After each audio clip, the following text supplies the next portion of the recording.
Hello everyone, कैसे हैं आप सब। तो आज की इस क्लास में आप सबके लिए क्लास 12 साइकोलॉजी का टॉप 70 क्वेश्चन लेकर आ चुका हूं। और जितने भी क्वेश्चन लेकर आया हूं ये सारे क्वेश्चन आपके बोर्ड एग्जाम के लिए काफी इंपॉर्टेंट है। यानी यहां से आपको बहुत सारे क्वेश्चन बोर्ड एग्जाम में एज इट इज देखने को मिलेगा। इसलिए आप लोग आज की इस क्लास को बिल्कुल भी स्किप मत कीजिएगा, आपको पूरे क्लास में बने रहना है। क्लास अच्छी लगे तो आपको लाइक कर देना है, अपने दोस्तों में शेयर भी कर देना है।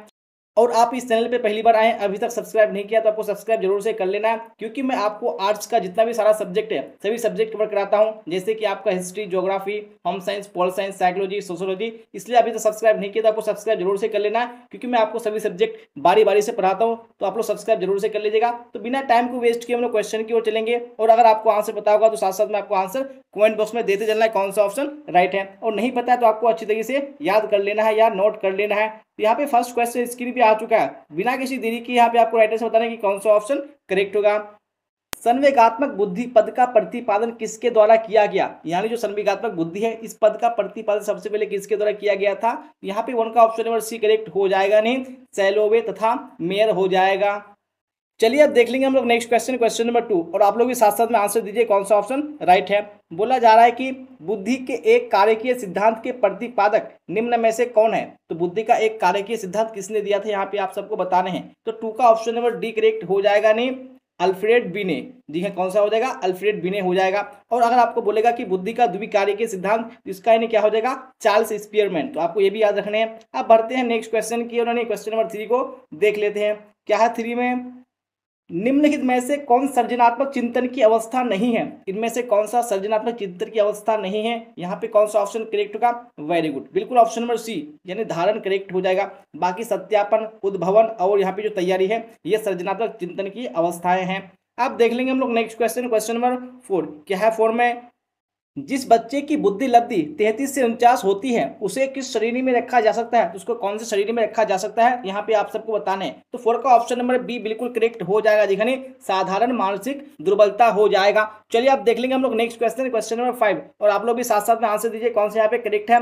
बोला जा रहा है कि स्टैनफोर्ड बीने स्केल का प्रथम संशोधन वर्ष है। यानी कौन से वर्ष में स्टैनफोर्ड बीने स्केल का सबसे पहले संशोधन किया गया था। तो 5 का ऑप्शन नंबर एक करेक्ट हो जाएगा, नहीं 1916 में। अब देख लेंगे हम लोग नेक्स्ट क्वेश्चन, क्वेश्चन नंबर 6। क्या है क्वेश्चन नंबर 6 में, बुद्धि लब्धि क्या है। तो बुद्धि लब्धि क्या है यहाँ पे आप सबको बताने हैं। तो 6 में ऑप्शन नंबर सी करेक्ट हो जाएगा, नहीं व्यक्ति की मानसिक आयु और वास्तविक आयु का अनुपात को हम लोग क्या करते हैं, अगर 100 से गुना करते हैं तो हमको क्या मिलता है, यानी बुद्धि लब्धि प्राप्त होता है। तो यहाँ पे जो होगा ऑप्शन नंबर सी बिल्कुल करेक्ट हो जाएगा। अब देख लेंगे हम लोग नेक्स्ट क्वेश्चन, क्वेश्चन नंबर 7। क्या है 7 में, संसार का प्रथम बुद्धि परीक्षण है। सबसे पहला जो बुद्धि परीक्षण है पूरे विश्व का वो कौन सा है वो आप सबको बताना है। तो 7 में ऑप्शन नंबर बी बीने साइमन बुद्धि परीक्षण हो जाएगा।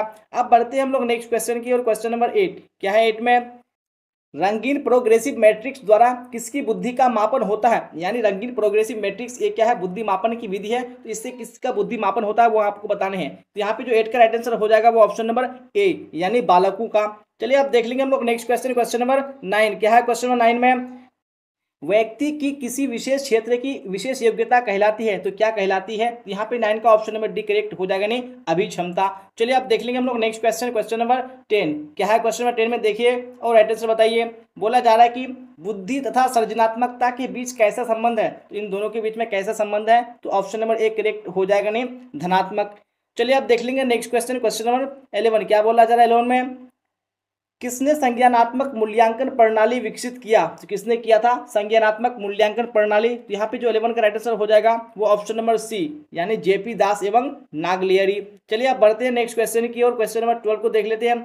क्या है 12 में, निम्नांकित में इरोस तथा थेनाटोस का तात्पर्य किससे है। तो किससे इरोस और थेनाटोस का तात्पर्य यहाँ पे आप सबको बताना है। तो 12 में right answer option number C correct हो जाएगा, नहीं जीवन एवं मृत्यु मूल प्रवृत्ति से।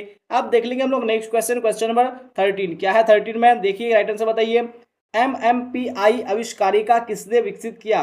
किसने MMPI आविष्कारिका को विकसित किया था। तो यहाँ पे 13 का right answer option number D यानी हाथवे तथा मैकिन्ले हो जाएगा।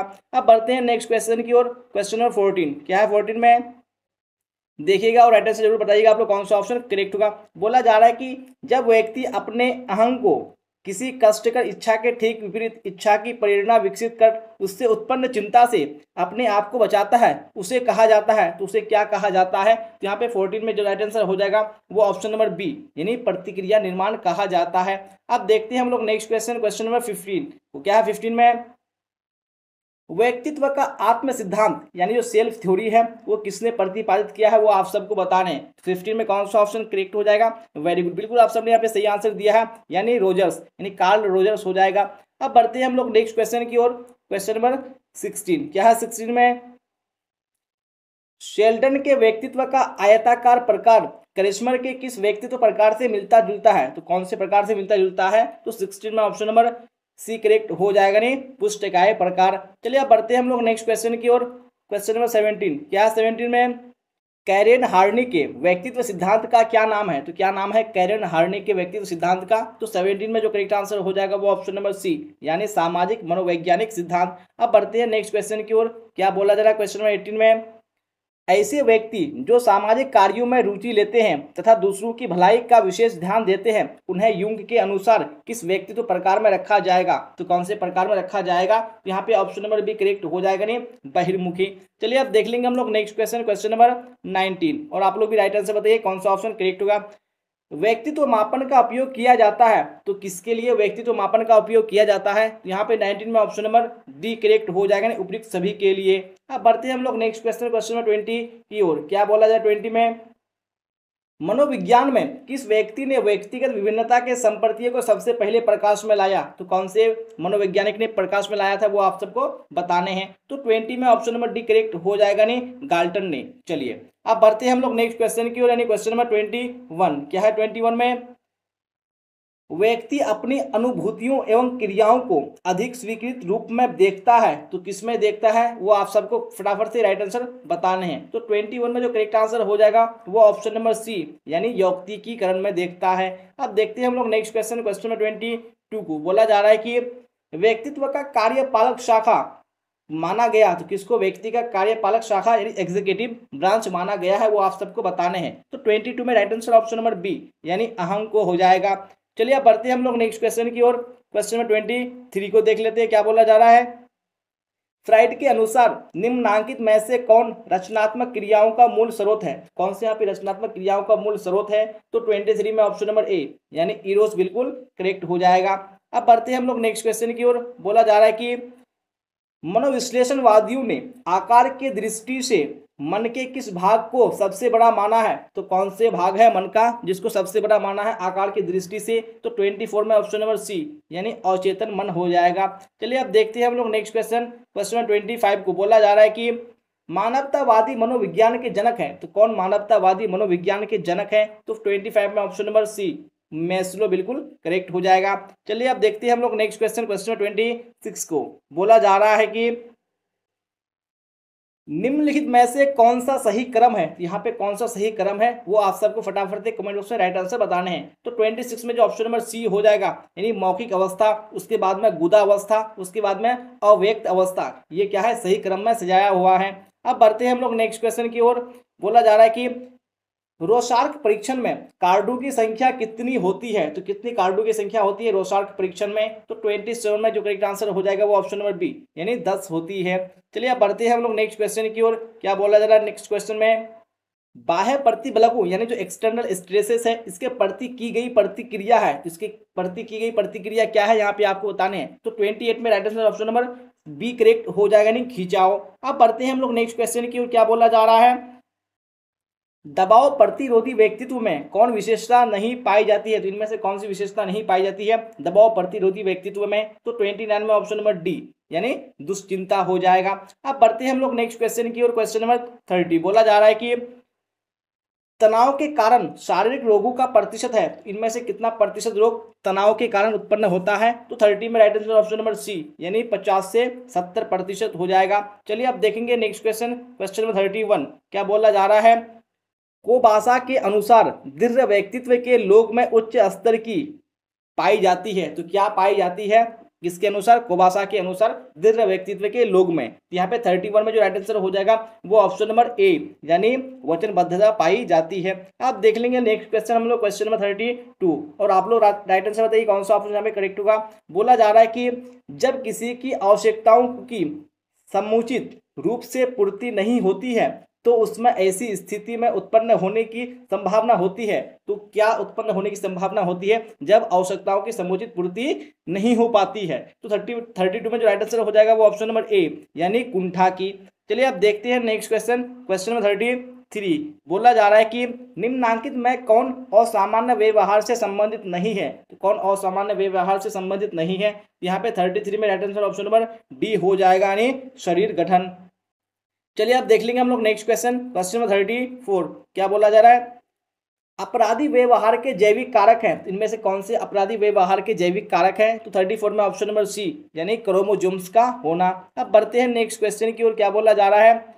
बुलिमिया एक ऐसी विकार है जिसमें रोगी को बताने हैं कि जो बुलिमिया एक विकार है इसमें रोगी को क्या होता है वो आपको बताने हैं। तो 35 में ऑप्शन नंबर सी यानी भूख अधिक लगती है। तो जिसको बुलिमिया होता है उसको भूख क्या लगती है? बहुत ही अधिक लगती है। अब बढ़ते हैं हम लोग नेक्स्ट क्वेश्चन की ओर। क्या बोला जा रहा है? एगोरा दुर्भीति किसे कहते हैं? तो एगोरा दुर्भीति यानी एगोराफोबिया किसे कहते हैं यहाँ पे आपको बताने हैं। तो 36 में ऑप्शन नंबर बी करेक्ट हो जाएगा यानी भीड़ भाड़ वाले जगहों में जाने से डर। अब बढ़ते हैं नेक्स्ट क्वेश्चन की ओर। क्या है नेक्स्ट क्वेश्चन में? LSD निम्नांकित में किस वर्ग की औषध है? यानी जो LSD है कौन सी वर्ग की औषध है वो आप सबको बताने हैं। तो यहाँ पे 37 में ऑप्शन नंबर बी करेक्ट हो जाएगा नहीं वी भ्रमोत्पादक हो जाएगा। चलिए अब बढ़ते हैं हम लोग नेक्स्ट क्वेश्चन की ओर यानी क्वेश्चन नंबर 38 को देखते हैं। क्या बोला जा रहा है? निम्नांकित में कौन मनोविदालिता का एक प्रकार नहीं है? तो कौन सा मनोविदालिता का एक प्रकार एक टाइप नहीं है? तो 38 में right answer option number D हो जाएगा नहीं विद्रोही मनोविदालिता। चलिए अब देख लेंगे हम लोग नेक्स्ट क्वेश्चन, क्वेश्चन नंबर 39। क्या है 39 में? निम्नलिखित में कौन सा लक्षण आंतक विकृति नहीं है? तो कौन सा लक्षण आंतक विकृति नहीं है? तो 39 में ऑप्शन नंबर डी करेक्ट हो जाएगा नहीं बाध्यता। अब बढ़ते हैं नेक्स्ट क्वेश्चन, क्वेश्चन नंबर 40 की ओर। क्या बोला जा रहा है? मनोविदलता के रोगी का सबसे मुख्य लक्षण है। तो सबसे मुख्य लक्षण क्या है मनोविदलता के रोगी का? तो यहाँ पे 40 में ऑप्शन नंबर सी यानी वास्तविक जगत से संबंध टूट जाना। अब बढ़ते हैं नेक्स्ट क्वेश्चन, क्वेश्चन 41 की ओर। बोला जा रहा है उन्मादी विषादी विकार को DSM-4 में कहा गया है। तो DSM-4 यानी DSM चतुर्थ में उन्मादी विषादी विकार को क्या कहा गया है? तो 41 में ऑप्शन नंबर बी यानी द्विध्रुवीय विकार कहा गया है। अब देखते हैं नेक्स्ट क्वेश्चन, क्वेश्चन 42। क्या है 42 में? फटाफट देखिए और राइट आंसर बताइए। रेशनल इमोटिव चिकित्सा का प्रतिपादन किसने किया? तो किसने रेशनल इमोटिव चिकित्सा का प्रतिपादन किया था? तो 42 में जो करेक्ट आंसर हो जाएगा वो ऑप्शन नंबर बी यानी अल्बर्ट एलिस। अब बढ़ते हैं नेक्स्ट क्वेश्चन की ओर। क्या बोला जा रहा है? मनोविश्लेषणात्मक चिकित्सा के किस अवस्था में रोगी बोलते बोलते अचानक चुप हो जाता है? तो कौन सी अवस्था में हो जाता है? तो 43 में ऑप्शन नंबर सी यानी प्रतिरोध की अवस्था में। अब बढ़ते हैं नेक्स्ट क्वेश्चन, क्वेश्चन 44 की ओर। बोला जा रहा है कि व्यवहार चिकित्सा की परिविधि मॉडलिंग आधारित है। जो व्यवहार चिकित्सा की परिविधि मॉडलिंग आधारित है वो किस पर है? तो 44 में ऑप्शन नंबर सी यानी प्रेक्षणात्मक सीखना पर। अब बढ़ते हैं नेक्स्ट क्वेश्चन, क्वेश्चन 45 को देखते हैं। क्या है 45 में?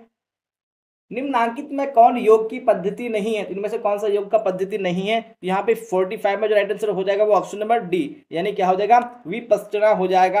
अब बढ़ते हैं हम लोग नेक्स्ट क्वेश्चन की ओर, क्वेश्चन नंबर 46 को देखते हैं। बोला जा रहा है किस चिकित्सा विधि में फ्लडिंग का प्रयोग किया जाता है? तो कौन सी चिकित्सा विधि में फ्लडिंग का प्रयोग किया जाता है? तो 46 में ऑप्शन नंबर बी यानी व्यवहार चिकित्सा विधि में। अब नेक्स्ट क्वेश्चन देख लेंगे हम लोग क्वेश्चन 47 को। बोला जा रहा है कि विश्व योग दिवस मनाया जाता है। तो कौन से डेट को विश्व योग दिवस मनाया जाता है? तो ऑप्शन नंबर बी 21 जून बिल्कुल करेक्ट हो जाएगा। चलिए आप देख लेंगे हम लोग नेक्स्ट क्वेश्चन, क्वेश्चन नंबर 48। बोला जा रहा है कि उत्तम स्वास्थ्य हेतु किस भारतीय मनीषी ने अष्टांग मार्ग को प्रतिपादित किया है? तो जो अष्टांग मार्ग है इसको किसने प्रतिपादित किया है वो आप सबको बताने हैं। तो 44 में जो करेक्ट आंसर 48 में जो करेक्ट आंसर हो जाएगा वो ऑप्शन नंबर सी यानी पतंजलि। अब देखते हैं नेक्स्ट क्वेश्चन, क्वेश्चन 49 को। बोला जा रहा है कि श्वसन अभ्यास को योग में क्या कहा गया है? तो क्या कहा गया है श्वसन अभ्यास को योग में? ऑप्शन नंबर सी करेक्ट हो जाएगा नहीं प्राणायाम हो जाएगा। अब बढ़ते हैं हम लोग नेक्स्ट क्वेश्चन की ओर। क्या है क्वेश्चन 50 में? मनोवृत्ति परिवर्तन प्रक्रिया में संतुलन या POX का संपर्तीय किस प्रस्तावित किया गया? जी हाँ, तो किसने POX का संपर्तीय प्रस्तावित किया, आप सबको बताने हैं। तो 50 में जो करेक्ट आंसर हो जाएगा वो ऑप्शन नंबर ए, फ्रिट्ज हाइडर हो जाएगा। और जैसा कि आप देख पा रहे होंगे कि आज की इस क्लास में जो क्वेश्चन कवर कर रहे हैं कितना इंपॉर्टेंट क्वेश्चन है। यहाँ से आपको बहुत सारे क्वेश्चन बोर्ड एग्जाम में पूछे जाएंगे ही जाएंगे, इसलिए आप लोग बिल्कुल भी क्लास को मत छोड़िएगा। मैं जितनी भी क्लासेस लेके आ रहा हूँ और आपका जो भी आर्ट्स में सब्जेक्ट है मैं आपका सभी सब्जेक्ट को पढ़ाता हूँ, इसलिए आप लोग सब्सक्राइब जरूर से कर लीजिएगा और बेल आइकन को भी प्रेस कर लीजिएगा। क्लास अच्छी लग रही है तो आपको लाइक जरूर से कर देना है और शेयर भी कर देना है। तो बढ़ते हैं हम लोग नेक्स्ट क्वेश्चन, क्वेश्चन 51 की ओर। अभी हम लोग टोटल 70 क्वेश्चन कवर करने वाले हैं, इसलिए आप लोग क्लास के लास्ट तक जरूर बने रहिएगा। चलिए आप 51 का एड्रेस बताइए कौन सा ऑप्शन करेक्ट होगा।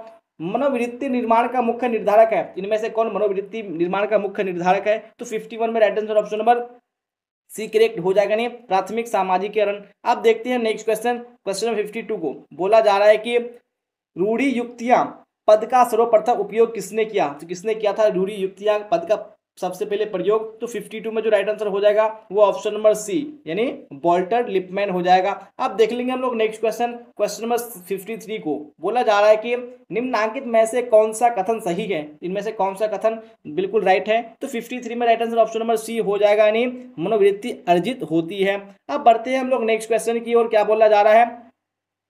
पूर्वाग्रह में कमी नहीं आती है, तो किससे पूर्वाग्रह में कमी नहीं आती है? तो 54 में ऑप्शन नंबर सी यानी पूर्वाग्रह विरोधी प्रचार से।